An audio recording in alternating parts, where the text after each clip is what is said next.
Again, a very warm welcome from my side. My name is Harald Lossack. I'm the head of the program or the global project Mainstreaming EBA at GIZ headquarters.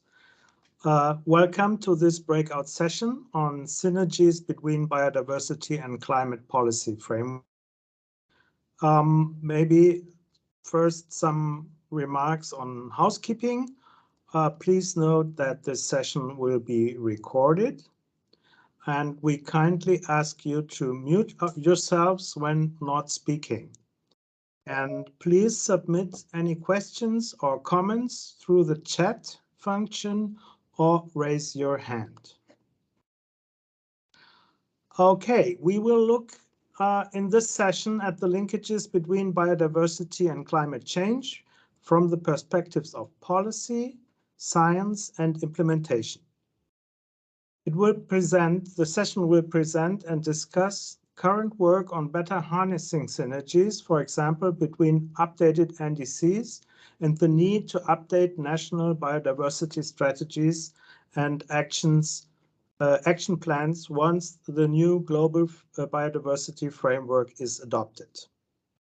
We will do this in two parts. So we will start with the first part on different perspectives on synergies between biodiversity and climate policies. Our contributors to this part are Elsa Ziomani. She is the editor of the Earth Negotiations Bulletin at IISD. Dr. Johannes Förster. He is a researcher at UFC Helmholtz Center for Environmental Research in Leipzig. And Matthias Bertram, a dear colleague of mine. He is an advisor on the design and implementation of the new Global Biodiversity Framework at GIZ headquarters. So I hand over to you for the first session, for the first part of the session. Thank you very much for the introduction, Harold. I'm going to share my screen, so please bear with me. Yes, all good? Yes. So, thank you. So, we're going to present a series of 6 thematic papers that we developed over the last 2 years, and exploring different perspectives from the science and implementation side when it comes to synergies between biodiversity and climate policies. So I'm going to talk a bit about the context of the project. Then I'm going to pass it on to Johannes to talk about, I'm going to talk about the policy side too. Then Johannes is going to address the science perspective, and finally Matthias will talk about implementation.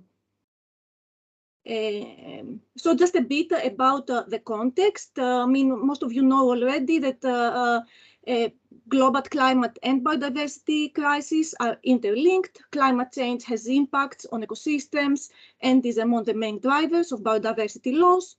At the same time, climate actions and policies can have negative impacts on biodiversity. In turn, biodiversity conservation can help mitigate climate change by enhancing ecosystems' capacity for carbon capture and storage, and help adapt to it through increasing ecosystem resilience. So this means that policy action or lack thereof to address climate change has impacts on biodiversity and vice versa. These linkages are showcased in major global assessments by the IPCC and EbA that Johannes will talk about. Despite this acknowledgement, however, policy efforts addressing both challenges in an integrated manner remain limited. What we need to do is to amplify the synergies between the biodiversity and climate processes and make use of existing opportunities to translate such synergies into global policies and domestic implementation measures. This can build on recent developments such as Glasgow's strong focus on nature, and the Leaders' Pledge for Nature, and make use of opportunities at the global and domestic level, such as the upcoming CBD and UNFCCC COP meetings, the revision of NBSAPs, NAPs, and NDCs, as well as their synergistic implementation that Matthias will be talking about. So in this context, we have developed, and by we I mean GIZ with IISD and UFZ, a series of 6 thematic papers. They are published as a package, and they provide an overview, a sound scientific basis, and inspirational examples and case studies of synergies between biodiversity and climate change commitments. The papers cover legal arrangements under the CBD and the UNFCCC, recent scientific findings, and practical implementation aspects related to nature-based solutions, good governance, multi-level implementation, and finance. Their overall objective is to enhance the understanding and policy uptake of such synergies and to inspire policymakers and practitioners to advocate for synergistic solutions. So to start with the policy perspectives, we addressed both the international and the domestic level. At the international level, the most important message of our legal and institutional analysis is that mechanisms and tools currently exist to support synergies between the CBD and the UNFCCC, but they are not used to their full effect. These mechanisms could also enable coordinated implementation of climate and biodiversity commitments and the sectoral transformations required to address joint drivers of climate change and biodiversity loss.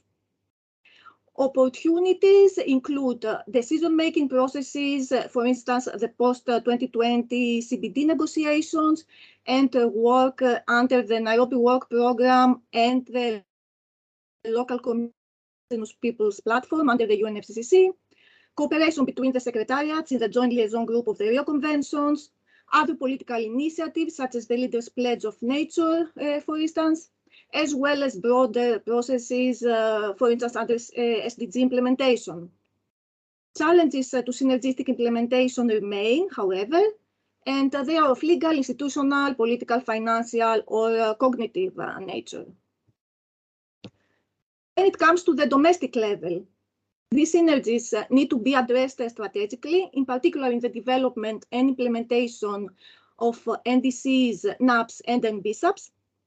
Political will is, of course, an absolute prerequisite for any synergistic approach to implementation. Our analysis further indicated, first, the importance of institutional design that allows for interinstitutional and multi-stakeholder collaboration, including through coordination avenues, accountability mechanisms, and built-in monitoring regimes. And second, that integrated implementation of biodiversity and climate commitments requires further integration of environmental consideration into broader development strategies and sectoral and planning instruments. International and regional guidance exists for such mainstreaming efforts through the use, for instance, of well-known legal tools, such as environmental impact assessments, but it is not widely used. In the papers, we highlight 2 examples of synergistic implementation, South Africa and China. South Africa's NBSAP, for instance, has been developed in close linkages with the national frameworks for sustainable development and for land degradation. China, on the other hand, seeks to integrate climate policy and nature protection through its ecological red line strategy, which uses large-scale spatial planning to strengthen climate and ecological security. And I now pass on to Johannes to present the science perspective. Yes, thank you very much, Elsa. I hope everybody can hear me. Yes, okay. Yeah, so I would highlight some scientific findings. A prominent report that came out recently is the joint report of the IPCC and IPBES. And here, a lot of the findings on climate change and on biodiversity were brought together.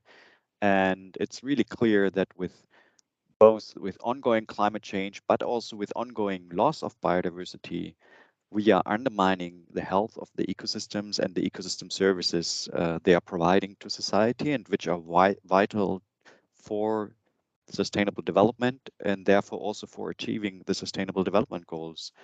And if we continue biodiversity or continue to accelerate the biodiversity loss through unsustainable use of ecosystems, through degradation, but of course also through ongoing climate change, we are running into serious problems of achieving the sustainable development goals, which of course has implications across the globe for people to meet their livelihoods, but also for infrastructure that is threatened by climate change, extreme weather events, for example. And this shows how we need to think both challenges, both crises together.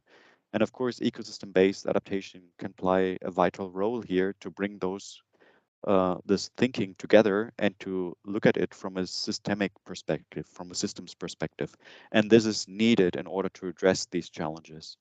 And both the IPCC and EbA's report really diagnose that in order to meet those challenges and to find solutions, we need to change the way we are going about land use and how we are using energy, for example, and really address the root causes of climate change and biodiversity loss. So this means we need transformative change. We cannot continue in the way that we have been using our resources in the past, but we really need to rethink of how we use resources and what implications this has for climate and biodiversity, and how we can actually address biodiversity loss from the root causes and also climate change. And this means that both the challenges we are facing is really an issue of global security. It's not just an issue of development, and it is a big challenge to have to secure the resources we are dependent on. But it's also linked to global security in the sense of conflicts. And this means also that this challenge that we are facing really also needs to be addressed with the same level of focus and attention as we address global security. And we really see also that with on the trajectories we are on, we are more heading towards the worst case scenarios, and we are not within the medium or the medium scenarios of climate change, but we are actually heading more on the higher, the worst case scenarios. And this means the action needed is urgent. And how we can address these challenges requires also to bring together knowledge from science, but also, of course, the action and the policies needed to implement the transformative change, and to co-create and in a coherent way policies and actions from local to global change. And this, of course, is not only involving the knowledge of science and policy, but also the knowledge from local communities, from indigenous communities, and really bring bottom-up and top-down solutions together in a coherent way. And as highlighted by Elsa, this, of course, needs to be addressed at national scale when it comes to the adaptation plans, but also the strategies on biodiversity. And here is the key to really bring those different, often silos of policies together and link it to make it effective. And just a small example, this is what we currently face also in Germany, where we increasingly address also nature-based solutions for climate change mitigation. And we clearly can see also that biodiversity is key for achieving adaptation, but also achieving to keep the carbon in the ground and in the storage of the ecosystems. The next slide, please. So it's really key to think those policies together.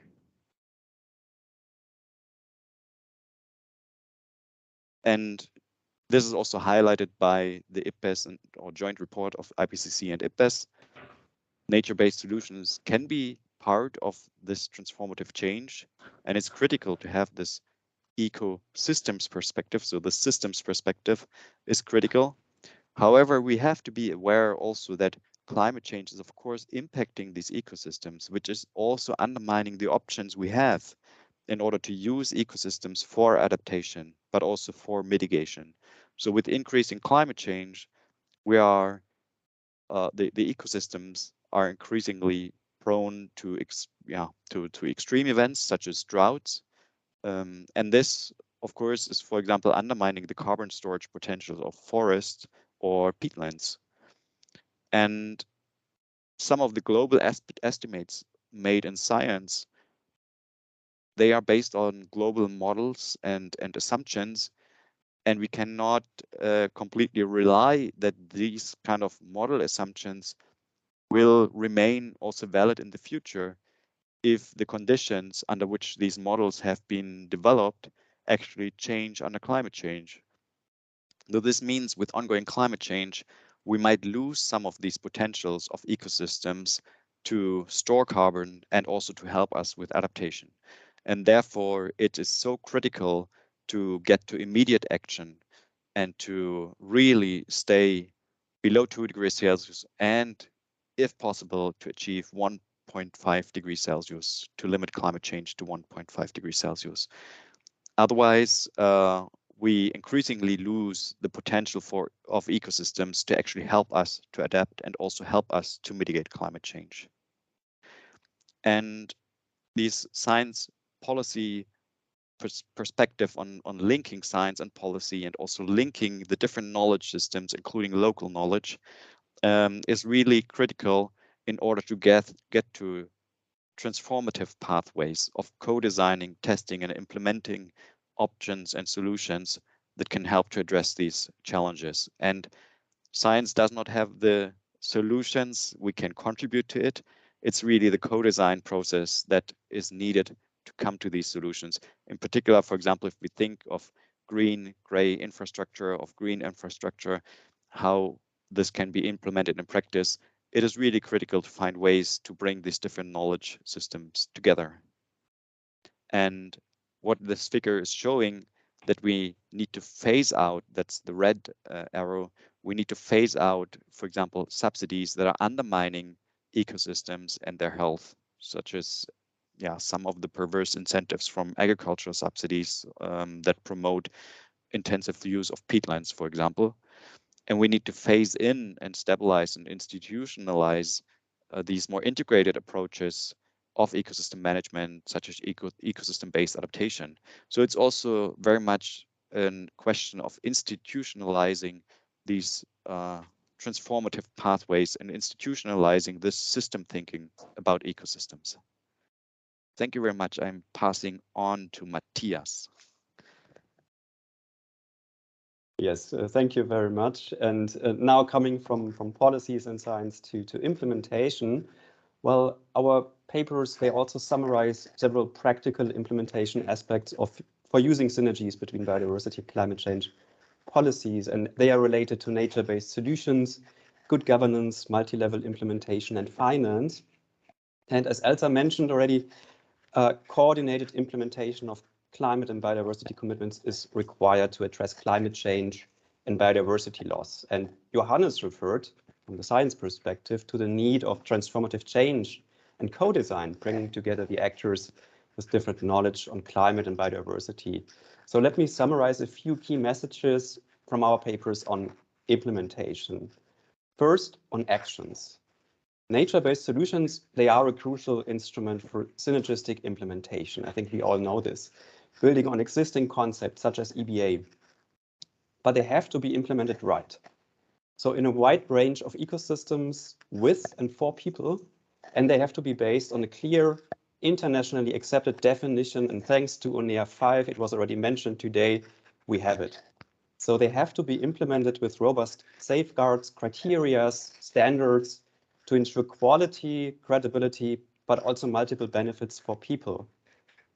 So the good news is that we already have, since 2018, the CBD guidelines for EbA and EcoDRR with principles and safeguards.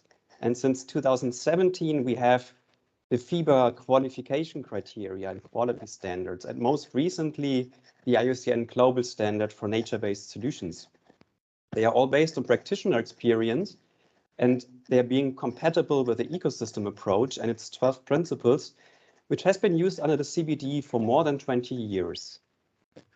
And in addition, more than hundreds of EBA projects, and I think it was raised today by Ali, by Barney and others, globally from mountains to oceans. Many of them, they are available on platforms like Panorama and others. They qualify as very excellent nature-based solution examples. They provide inspiration.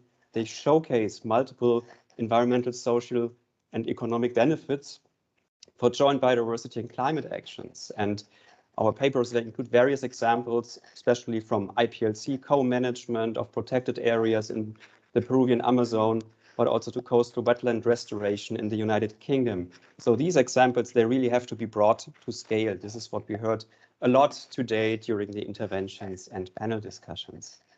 Next slide, please. Second, on governance, and this came up today as well. Reorganizing governance processes, and this means the rules, the practices, the policies and institutions for decision-making, they need to be at the heart of the transformative action that Johannes was talking about, required to solve the climate and biodiversity crisis. So both crises, they are seen as wicked problems. They are characterized by uncertainty about knowledge and decision-making that hampers action. This is what we have seen in the last decades. There's a need for more effective governance and the application of rights-based approaches to address equity-related concerns. And I think Moto and others, they mentioned it already today. And there are very good examples that, such as the effective IPLC involvement in the development of the national biodiversity policy and strategy in Costa Rica, for instance, or multi-level, multi-actor governance for EBA, like in South Africa. So vertically from national to local levels, but also horizontally among the departments for a coherent implementation of EBA projects. Breaking the silos, I think Ali has referred to that. And then finally, next slide, please. Thank you. On the finance part, which was addressed by many actors today in the Knowledge Day. So there's a need for strengthened and joint financing solutions from global to local, public and private sources. They are all key, building on existing and proven financing mechanisms wherever possible. So for example, boosting cooperation on financing at international and national level will be decisive for a more integrated governance and action at national and local level. And there are many promising financial mechanisms and instruments, old and rather new ones. And I think that Barney already referred to that also in the most recent publication that you mentioned, and we realize in the upcoming session, there will be more discussions on finance. So also our papers, they shed a light on many examples building on the UNDP Biofin catalog of financial solutions, which is a great piece of experiences across the globe, how to support biodiversity and ecosystem finance. So for instance, having examples like fiscal transfers in Portugal, it was the first European example to compensate municipalities for their expenses to conserve ecosystems. Debt for nature swaps already mentioned, or impact investments like in Peru with a pay for performance models to generate positive social and environmental impacts along a financial return.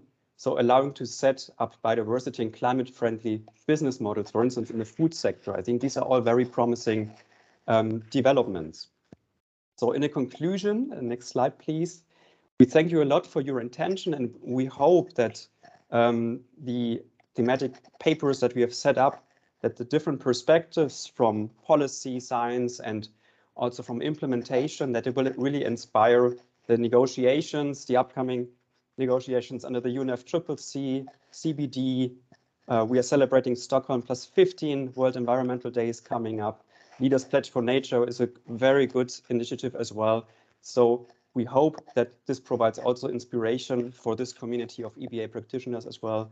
So from our side, thank you very much on behalf of our IISD, UFZ and GIZ team. Thank you. And we are ready and open for questions. Yes, thank you very much, all of the three of you. I think this was a very, very interesting presentation on the outcomes of your synergy efforts. We have some minutes for some questions. I don't see any questions in the chat. Anybody wants to raise his hand, her hand, to post a question?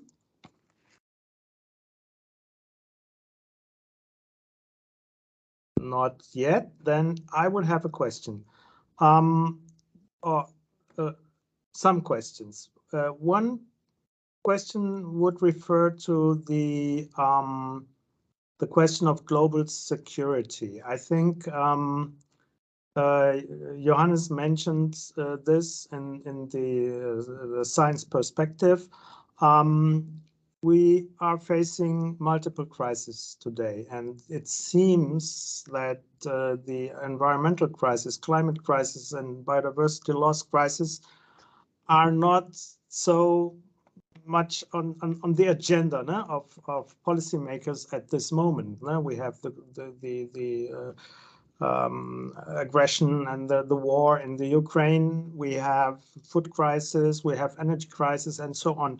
How do you think that we could link these different crises, because they are interlinked, in the perception of policymakers? Because I heard an interview with the Slovakian Vice Prime Minister, and he said at the level of the European Union, well, we cannot do everything at the same time. So we have a war and we have an energy crisis. So the environmental crisis has to wait a little.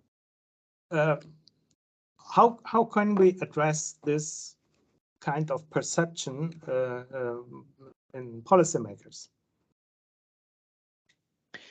Yeah, thank you very much. I think this is, as always, a question also of attention and time, and the immediate crises that are in front of our doorstep. Those, of course, get the main attention. And the challenge is, as always with environmental issues and environmental problems, is that they are happening, of course, also on our doorstep, but it's gradually also over time increasing in intensity.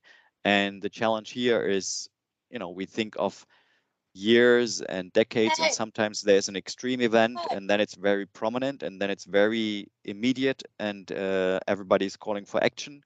And then something else is coming up and the attention is moving to another topic. So I think this is something we have continuously to deal with. This will be always the case, that we always need to kind of focus on the long-term effects of climate change and biodiversity loss, and try to always create this awareness that this crisis is not going away, and that the costs of inaction are higher than the costs of action. And I think some of these economic arguments, and combining it with some of the economic arguments, can help to also mobilize actors that have not been traditionally so active in the field. And I've just recently been at a conference of insurance companies, and they are increasingly integrating climate change into their risk management. But the topic of biodiversity and ecosystems is not high on the agenda yet. But from a regulatory point of view, at EU level, it is becoming increasingly clear that there will be regulations where these companies will be forced to also integrate biodiversity and ecosystems into their risk assessments. And also, when we look at the World Economic Forum, when strategic decision makers at high company level are asked about their perceptions of risk to businesses, then increasingly climate change and biodiversity loss is, year after year now high on the agenda among the top 5 over the past years. So I think at that higher level, it is becoming more and more clear that these these continuous crises of biodiversity and climate change will have to be addressed.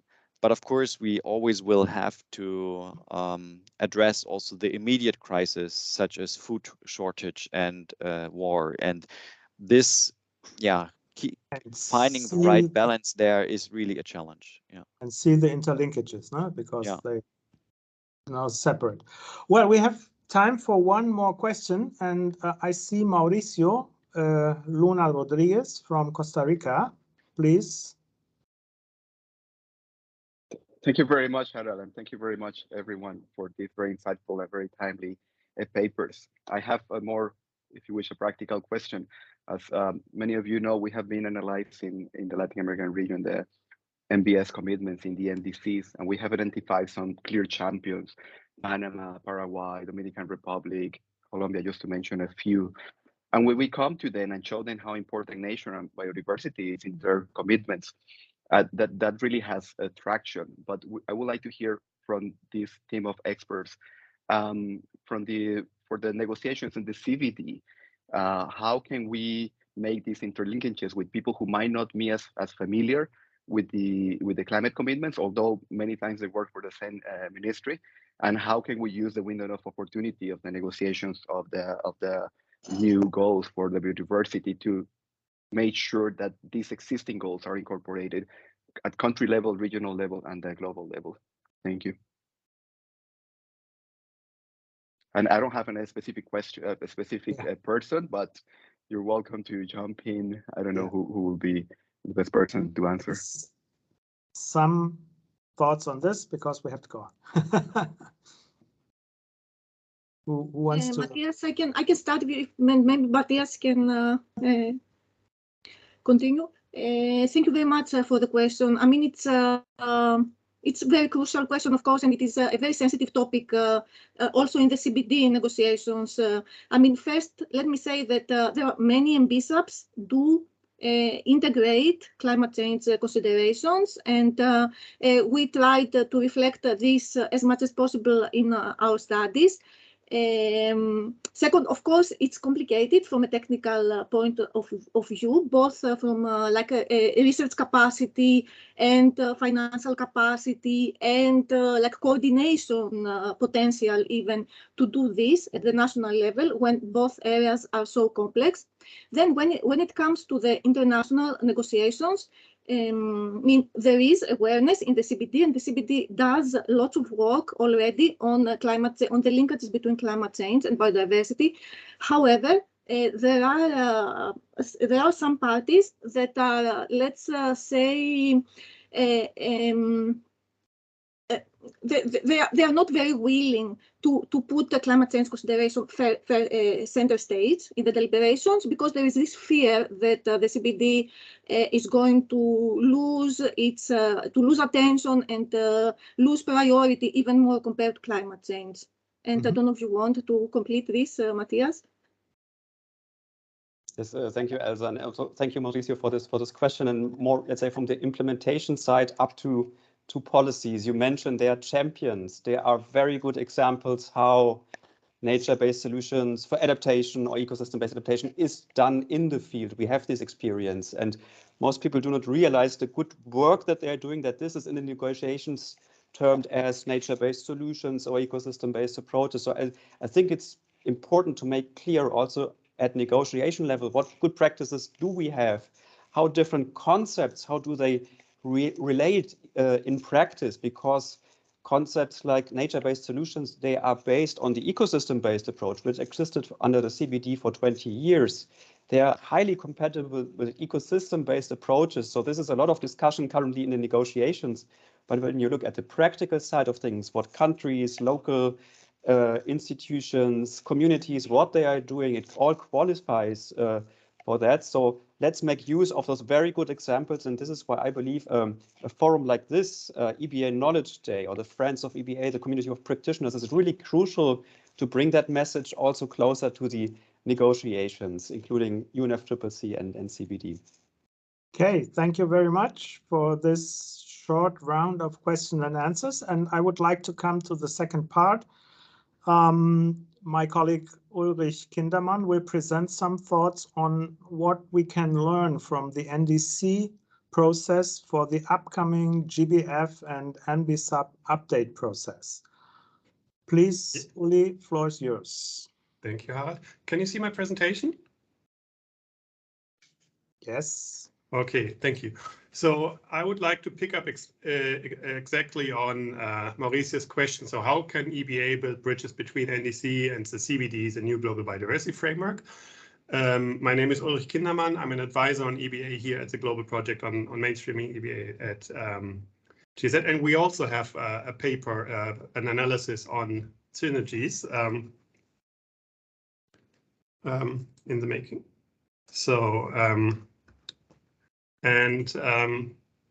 yeah, so why another input on synergies and why now?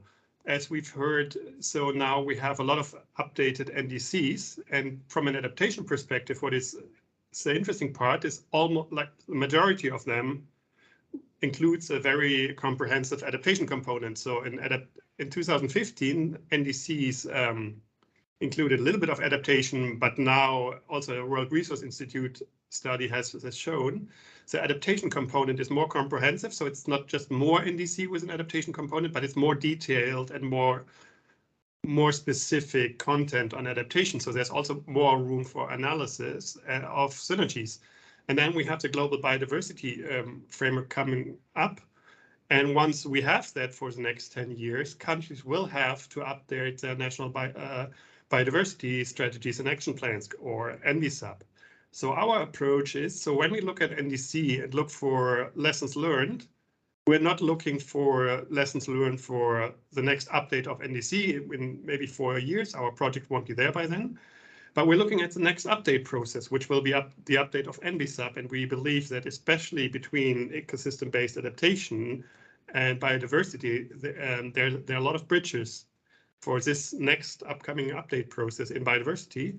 So we started our analysis from updated NDC. We're trying to link that to the GBF. So the first draft, that was our basis, and a lot of comments and amendments now, but we looked at the first draft. And we didn't just look at climate and biodiversity. We believe that's a bit under complex, let's say, but we looked at 4 dimensions. So we looked at synergies between adaptation, mitigation, biodiversity, and we also included social dimension. So what were the criteria for the cases we selected? Well, first, we want to really look at specific ambitious NDC targets, not look at the nature-based solution, which is maybe mentioned somewhere, but without any detail, which would be nice to analyze, but there's not really much content, but really, if there was a quantified target, or if there was an additional project outline or an additional plan to underline the NDC, that was a criteria. We looked at key sectors. Our project has done some work on water, on EBA and water, EBA and agriculture, EBA and cities. So there are publications on integrated water resource management and EBA, on soil management and EBA. There's one on agriculture coming up, on EBA and buildings. So in order to not make this a standalone document, which you can put on a shelf, but really complete a series of knowledge product, we picked examples from these sectors. And we wanted to represent what we call like a diversity of synergies. So everyone's talking about carbon sequestration in trees, which is important for mitigation, but we believe it's actually there are much more synergies worth discussing. As I said, we also included the climate, the social dimension with a special focus on climate justice. And we also chose not to only look at the bright side, so like the positive aspects that might happen, but also wanted to look at potential negative interactions like risk of maladaptation, because we believe they exist as well. So as I said, we looked at 4 dimensions: biodiversity, social dimension, mitigation, adaptation. We picked Recharge Pakistan on wetland conservation and restoration in the NDC of Pakistan, which also has a GCF proposal. We picked urban resilience Amman, where there's an extensive separate additional plan, as an example from the NDC of Jordan. And we picked the promotion of silvopastoral systems from the NDC Costa Rica, we believe, because we believe that's a little bit like less discussed example to analyze synergies on. And then I'll just briefly, I'm not going into much detail on the analysis and the brainstorming we did. So this is an example from Amman. So we started from the green spaces, extending green spaces, promoting green spaces in Amman. So what you see, the blue areas are what is actually written in the NDC. So the objective to reduce heat island effects, reduce flooding risk, reduce the energy load on the city, but also to find neighborhood level solutions, promote walkability and non-motorized transport.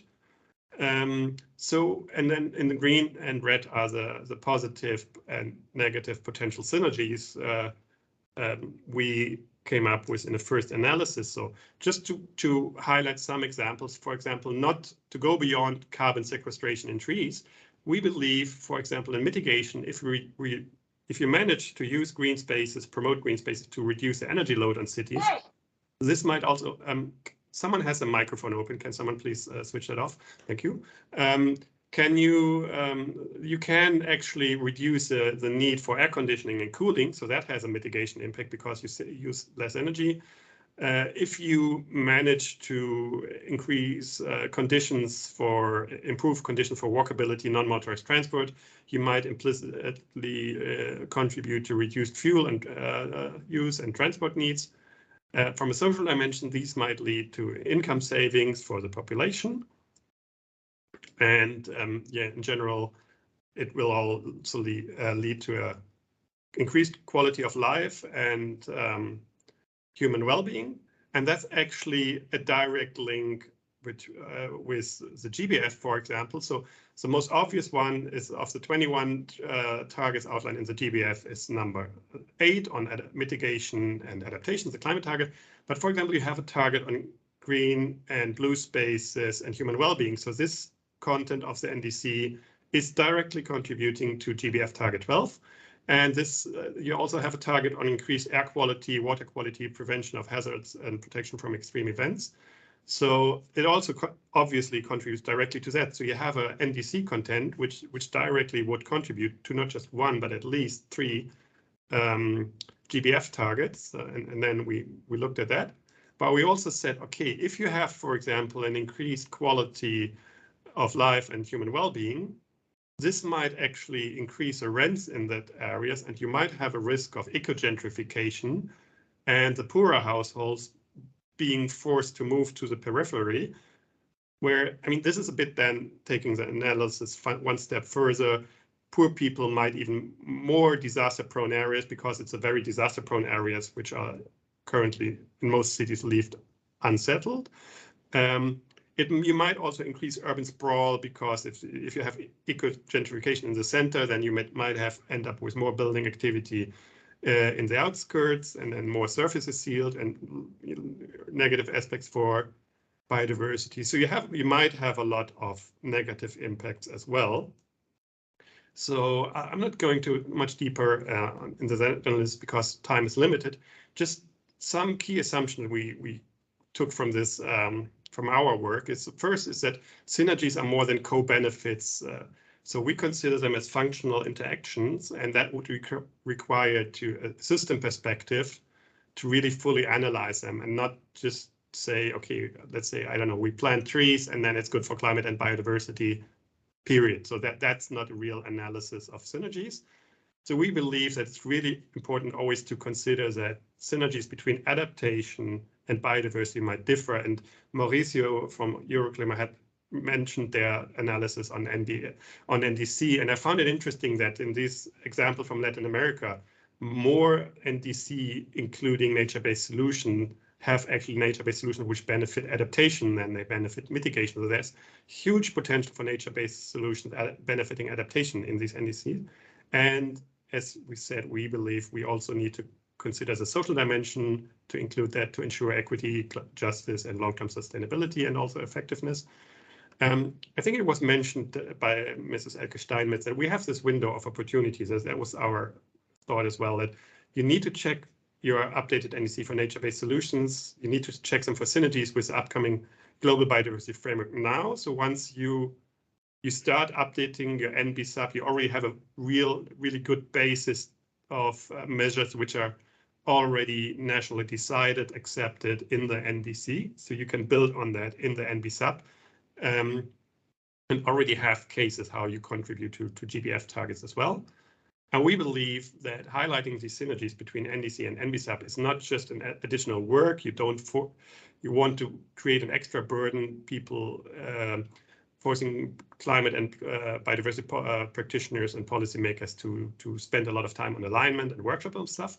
But we believe if you do this properly, you actually would increase chances for access to funding for international support, because your projects would be eligible for 2 funding lines at least, for climate funding and biodiversity funding. So it can also have a very tangible impact on your chances to access finance, for example.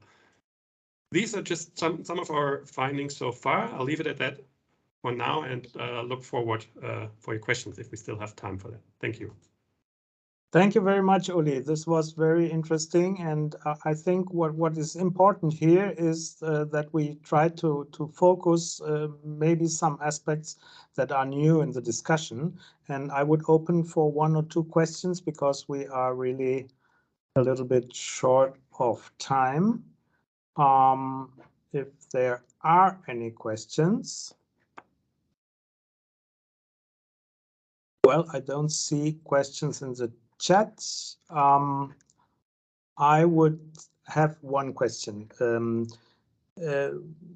How do you would you judge the findings of the IPCC report? Because they said that with more global warming, not reaching the 1.5 degrees goal, EbA measures tend to be less effective.